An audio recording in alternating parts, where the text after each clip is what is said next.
Hello students and welcome to Business Studies class. Today we are going to start with our next topic of chapter 5, that is organization structure. In our last video we had already covered what is the process of organizing, what are its importance and what is the meaning of organizing. I hope आप लोगों को जो organizing का meaning था वो समझ में आ गया होगा. Organizing मतलब क्या होता है, जब हम प्लानिंग कर चुके हैं उसके बाद हम चीज़ों को अरेंज कर रहे हैं ताकि हम अपना बिजनेस स्टार्ट कर सकें. और वो चीज़ें कौन कौन सी हैं? Physical, financial and human resources. Physical में आपका मशीनरी आती है, फाइनेंशियल में आपका पैसा आता है, फाइनेंस आता है, and in human resources employees आते हैं. So when we bring these things together to perform और to achieve the organisation goal, we call it organising. जब हम इन तीनों चीज़ों को एक साथ लेके आते हैं, इन्हें ऑर्गेनाइज करते हैं, तो हम इन्हें क्या बोलते हैं? ऑर्गेनाइज. नेक्स्ट अब जो हम देखने जा रहे हैं वो है ऑर्गेनाइजेशन स्ट्रक्चर. ऑर्गेनाइजेशन स्ट्रक्चर से मतलब है कि ऑर्गेनाइजेशन का कैसा स्ट्रक्चर होना चाहिए जिससे आपकी ऑर्गेनाइजेशन अच्छे से काम कर सके. एक ऐसा स्ट्रक्चर जहाँ पे सबका जो जॉब है, जहाँ पे सबकी जो पोजीशन है कि ये इस पोजीशन पे है, ये यहाँ पे काम करता है, या इसकी जो ड्यूटीज हैं ये है. तो एक ऑर्गेनाइजेशन स्ट्रक्चर का मतलब होता है कि एक एम्प्लॉय की, एक पर्सन की उस ऑर्गेनाइजेशन में क्या पोजीशन है वो डिफाइन करना, उसे कहते हैं हम ऑर्गेनाइजेशन स्ट्रक्चर. हमें कैसे पता चलेगा ऑर्गेनाइजेशन स्ट्रक्चर कैसा है? ये एक बिजनेस डिसाइड करता है. नेक्स्ट आओ इसकी डेफिनेशन पे. It refers to the framework within which managerial and operating task are perform. Means ये एक ऐसा फ्रेमवर्क है जहां पे हमें मैनेजरियल और ऑपरेटिंग टास्क के बारे में पता चलता है कि मैनेजरियल और ऑपरेटिंग टास्क कैसे परफॉर्म कर रही है. मतलब जो आपका मैनेजमेंट है प्लस जो मैनेजमेंट आपका ऑपरेशन कर रहा है, जो काम कर रहा है, उसको हम क्या बोलते हैं? Organisation structure. फॉर एग्जांपल ले लो, मान लो एक एग्जांपल कि एक ऑर्गेनाइजेशन के अंदर एक एमडी है. एमडी की फुल फॉर्म होती है मैनेजिंग डायरेक्टर. ठीक है, ये हेड है ऑर्गेनाइजेशन का. इसके नीचे 4 मैनेजर्स काम करते हैं. प्रोडक्शन मैनेजर, फाइनेंस मैनेजर, ठीक है, सेल्स मैनेजर, और यहाँ पे आ गया आपका production, sales, finance, marketing manager. अब इन लोगों के नीचे काम करते हैं लोग, ठीक है, फोरमैन हो गए, सेल्समैन हो गया, फाइनेंस में कौन आएगा? ऑडिटर हो गए या अकाउंटेंट हो गया. मार्केटिंग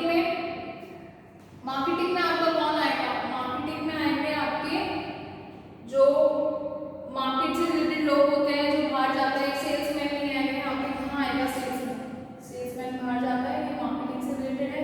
सेल्स में आ जाएगा आपका वर्कर जो काम कर रहा है सेल्स के लिए, जो सेल बना रहा है या सेल देख रहा है. ठीक है, तो ये एक स्ट्रक्चर है, ये एक ऑर्गेनाइजेशन का स्ट्रक्चर है. ये कैसा स्ट्रक्चर है कि भाई पहले जो हेड आ गया, उसके नीचे उसके मैनेजर्स आ गए जो उसके जस्ट नीचे काम कर रहे हैं, और इन लोगों के नीचे कौन काम कर रहा है. तो ये एक ऑर्गेनाइजेशन स्ट्रक्चर हो गया कि ये ऑर्गेनाइजेशन, ये जो कंपनी है, ये ऐसे काम करती है. तो इसे क्या बोलते हैं हम? Organisation structure.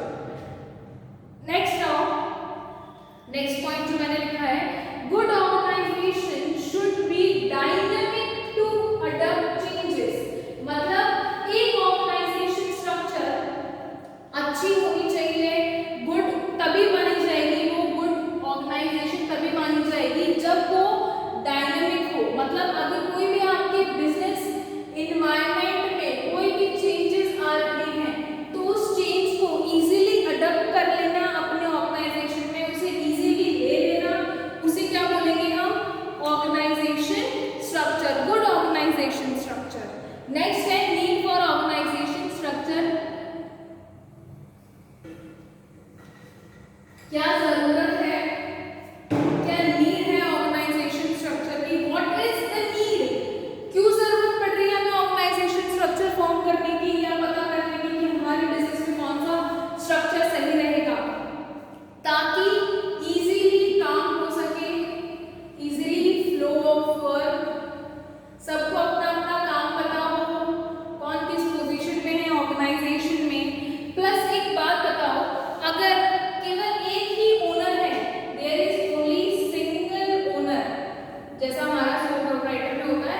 केवल एक ही तो ओनर होता है वहाँ पे भी। तो अगर सिंगल ओनर है तो वहाँ पे ऑर्गेनाइजेशन स्ट्रक्चर की जरूरत है, वहाँ पे ऑर्गेनाइजेशन स्ट्रक्चर की जरूरत ही नहीं है, क्योंकि वहाँ पे बहुत सारे लोग काम ही नहीं करते, वहाँ कोई मैनेजमेंट ही नहीं हो रहा, सारा काम कौन देख रहा है, ये सिंगल ओनर देख रहा है। वहीं अगर मान लो आपका ऑर्गेनाइजेशन आपने थोड़ा सा बढ़ाया है या बड़ा करा है, या आपका ऑर्गेनाइजेशन बढ़ रहा है, ग्रो कर रहा है, अब आपके ऑर्गेनाइजेशन में बहुत सारे लोग आ रहे हैं, मान लो 10 मेंबर्स आ गए हैं या 10 एम्प्लॉइज आ गए हैं, तो इन 10 की वजह से अब आपका ऑर्गेनाइजेशन बढ़ गया है। तो एक ऑर्गेनाइजेशन स्ट्रक्चर की तब हमें जरूरत पड़ेगी जब हमारा ऑर्गेनाइजेशन स्ट्रक्चर, जो हमारा ऑर्गेनाइजेशन है वो एक्सटेंड कर रहा होगा, बढ़ रहा होगा, और जब एक्सटेंड करता है तब कुछ डिफिकल्टीज ऐसी आती हैं जिससे हमें ऑर्गेनाइजेशन स्ट्रक्चर फॉर्म करना पड़ता है। अगर हम एक ऑर्गेनाइजेशन स्ट्रक्चर नहीं फॉर्म करेंगे तो बहुत ज़्यादा कंफ्यूजन रहेगी, क्वास रहेगा। अब हमारे घर में भी तो एक स्ट्रक्चर बना हुआ है, हमारी मम्मी ने हर चीज़ के लिए एक सामान, मतलब हर सामान के लिए एक जगह ढूंढ रखी है। अगर हमें कोई भी चीज़ चाहिए होती है तो हमें पता होता है कि वो चीज़ वहाँ मिलेगी, वो भी एक स्ट्रक्चर ही है, वो भी एक स्ट्रक्चर है। तो यहाँ पे भी वो स्ट्रक्चर बोला गया है, या बिजनेस में स्ट्रक्चर का मतलब होता है कि कहाँ पे कौन सा पर्सन किस पोजीशन पे है, जिससे हमें पता चल जाएगा कि वो ऑर्गेनाइजेशन स्ट्रक्चर कैसा है। नेक्स्ट आओ, what are the benefits of organisation structure. जरूरत क्या है, बेनिफिट क्या है, फायदे क्या है इसके ऑर्गेनाइजेशन स्ट्रक्चर के। It ensure smooth flow of communication and better control over business operation. इससे क्या होता है, एक स्मूथ फ्लो ऑफ कम्युनिकेशन होता है। अभी स्मूथ फ्लो ऑफ कम्युनिकेशन का मतलब है एमडी को जरूरत है केवल अपने मैनेजर से बात करने की, जो केवल इनसे कांटेक्ट करेगा, तो इजी फ्लो है, ठीक है, इजी फ्लो ऑफ कम्युनिकेशन है। अब कोई भी कम्युनिकेशन, कोई भी मैसेज या नोटिस जो एमडी ने, मैनेजिंग डायरेक्टर ने इन लोगों को दिया है, तो ये लोग इजीली ये कम्युनिकेशन किससे कर सकते हैं, इनके जो नीचे काम कर रहे हैं उन लोगों से ये लोग इजीली कम्युनिकेट कर सकते हैं। तो इसे हम बोलते हैं इजी फ्लो ऑफ कम्युनिकेशन। अगर ऐसा ऑर्गेनाइजेशन स्ट्रक्चर आपका रहेगा तो इसका क्या फायदा है कि आपकी जो कम्युनिकेशन है ऑर्गेनाइजेशन में वो इजीली फ्लो करेगी। दूसरा क्या बोला मैंने, better control over business operations. आपके जो बिजनेस है उसके ऊपर आपका अच्छा कंट्रोल रहेगा, बेटर कंट्रोल रहेगा, ठीक है। तो नेक्स्ट है better control over business operations. जो भी काम हो रहा है, जो भी ये लोग काम कर रहे हैं, इनके ऊपर कंट्रोल अच्छे से बना रहेगा। ये लोग भी ध्यान देंगे कि ये अच्छे से काम कर रहे हैं नहीं, और इन लोगों के ऊपर कौन ध्यान देगा, एमडी। तो ये ऑर्गेनाइजेशन स्ट्रक्चर क्या इंश्योर करता है कि जो कंट्रोल हो रहा है बिजनेस के ऊपर, जो बिजनेस ऑपरेशन जो चल रहा है बिजनेस में, उनके ऊपर कंट्रोल अच्छे से हो रहा हो। नेक्स्ट आओ, नेक्स्ट जो मेन एक पॉइंट है, एक जो टर्म है वो आ रही है organisation structure is created by span of management. मतलब ऑर्गेनाइजेशन स्ट्रक्चर जो हमारी बनाई जाती है उसे हम क्या बोलते हैं, जो क्रिएट करी जाती है उसे हम बोलते हैं स्पैन ऑफ मैनेजमेंट। अभी स्पैन ऑफ मैनेजमेंट क्या है, एक नया वर्ड आया है हमारे लिए। स्पैन ऑफ मैनेजमेंट का मतलब है refers to number of subordinates that can be effectively managed by a superior। मतलब वो subordinates जो क्या कर सकते हैं, effectively manage कर सकते हैं superior। मतलब superior कितने ही number of subordinates को easily manage कर पाता है। superior कौन होता है, जो हमारा हाई पोस्ट पे होता है। मान लो ये सारे क्या है, production, sales manager, finance manager, marketing manager, ये सारे क्या हो गए, ये सुपीरियर हो गए। तो यहाँ पे क्या refers to number of subordinates that can be effectively managed by a superior. मतलब स्पैन ऑफ मैनेजमेंट ये बताता है कि एक सुपीरियर कितने नंबर ऑफ सबऑर्डिनेट्स को मैनेज कर सकता है। तो ये ऑर्गेनाइजेशन स्ट्रक्चर में क्रिएट करा जाता है, जिसे हम बोलते हैं स्पैन ऑफ मैनेजमेंट। मैं दोबारा बता रही हूँ, अगर नहीं आया है समझ में, कुछ नहीं होता span of management. Span of management का मतलब होता है कि जो सुपीरियर्स है अपने अंडर, अपने नीचे कितने सबऑर्डिनेट्स को मेंटेन कर रहे हैं, उनको क्या बोलते हैं हम, स्पैन ऑफ मैनेजमेंट। मतलब सुपीरियर और सबऑर्डिनेट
उस ऑर्गेनाइजेशन का जो स्ट्रक्चर है वो कैसा बना। ठीक है, तो हर बिजनेस का अपने अपने तरीके का एक स्ट्रक्चर होता है। जैसे मैंने यहाँ तो एमडी का एग्जांपल लिया था, मान लो एमडी के ऊपर सीईओ भी है, उसके ऊपर बोर्ड ऑफ डायरेक्टर्स बैठे हुए हैं। तो ऐसे ही अलग अलग जैसे बिजनेस होता है ना, उसके अकॉर्डिंग जो स्ट्रक्चर वो लोग फॉर्म करना चाहते हैं वैसा वो स्ट्रक्चर बना सकते हैं। और स्ट्रक्चर का मतलब कुछ ज़्यादा टिपिकल नहीं होता। स्ट्रक्चर के अंदर हमें बस इतना पता चलता है कि वो बिजनेस कैसे रन कर रहा है, उसके अंदर जो भी लोग काम कर रहे हैं उनकी क्या क्या पोजीशन है, ठीक है, कौन सी पोजीशन पे कौन पर्सन काम कर रहा है, तो उसे हम बोलते हैं ऑर्गेनाइजेशन स्ट्रक्चर। बहुत ईजी डेफिनेशन है ऑर्गेनाइजेशन स्ट्रक्चर की यहाँ पे लिखी हुई है, इसको लर्न कर लेना। केवल 2 ही लाइन की है, refers to the framework within which managerial and operating tasks are perform. और मैंने ये भी बता दिया एक अच्छा ऑर्गेनाइजेशन तभी माना जाएगा जब वो क्या हो, डायनामिक हो। अगर कोई भी चेंजेस बिजनेस एनवायरनमेंट में आ रहे हैं तो वो इजीली अडॉप्ट कर सके। जरूरत क्या है ऑर्गेनाइजेशन स्ट्रक्चर की, ताकि अच्छे से काम हो सके। अगर एक बिजनेस ऑर्गेनाइजेशन बहुत ज़्यादा एक्सपेंड हो रहा है, बहुत बड़ा बिजनेस ऑर्गेनाइजेशन है, तो बहुत ज़्यादा डिफिकल्टीज होती है वहाँ पे काम करने में, ठीक है। तो जरूरत क्या पड़ती है ऑर्गेनाइजेशन स्ट्रक्चर की, अगर एक ऑर्गेनाइजेशन स्ट्रक्चर बिजनेस के अंदर होगा तो उसको रन करने में, उसको काम करने में थोड़ा ईजी रहेगा। वही मैंने बेनिफिट भी बता दिया आपको ऑर्गेनाइजेशन स्ट्रक्चर का। और स्पैन ऑफ मैनेजमेंट, ये आपके एमसीक्यूज में 1 मार्क्स का आ सकता है इजीली कि स्पैन ऑफ मैनेजमेंट की क्या डेफिनेशन है, ठीक है। तो यहाँ पे मैंने एक ही लाइन में इसकी डेफिनेशन लिख दी, refers to number of subordinates that can be effectively managed by a superior. मतलब एक सुपीरियर कितने सबऑर्डिनेट्स को इजीली मैनेज कर सकता है। नेक्स्ट क्लास में हम टाइप्स ऑफ ऑर्गेनाइजेशन स्ट्रक्चर देखेंगे, ठीक है। Thank you so much.